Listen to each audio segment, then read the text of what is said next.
Dr. Lori Warren is a practicing gynecologist in Louisville, Kentucky. Welcome. Thank you. You are the founder of a website called Pass the Pearls, in which you give all sorts of advice, clinical pearls, to your patients and probably to other doctors who are also looking at that website. What are some of the big questions that people ask? There's all kinds of things. We set Pass the Pearls up to educate about surgery, but we also educate about all kinds of different issues. And as a gynecologist, one of the biggest questions that I'm asked is, what is going on with this weight gain as I'm aging and going through menopause? Right. And it kind of creeps up on women, and all of a sudden they're almost angry about it when they come in for their annual visit and they've gained 10 pounds, and they say, why didn't anyone tell me that I might gain weight? And why didn't you warn me, Dr. Warren? So what can they actually do?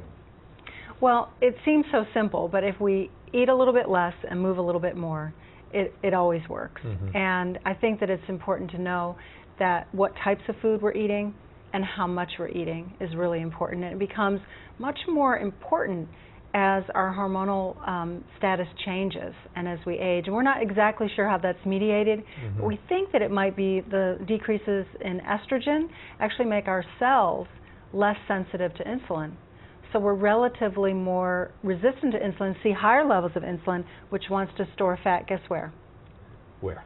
Right in the midline. Yeah, so even before you miss your first period as a woman, you might start noticing that your pants are getting a little bit tight.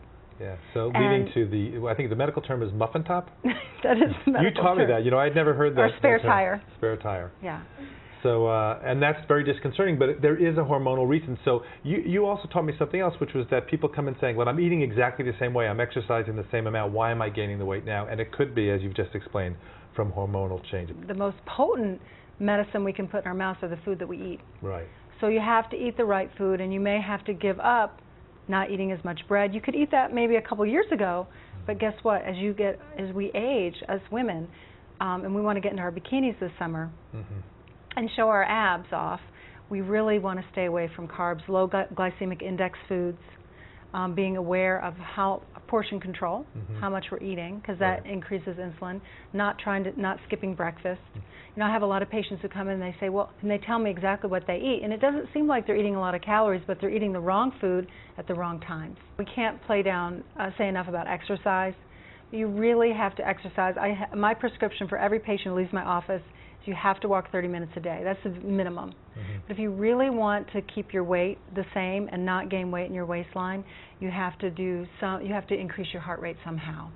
Whether that's a cycle class or aerobics of some sort or Zumba or whatever you like to do, but you have to really get a sweat. You really have to get your heart rate up.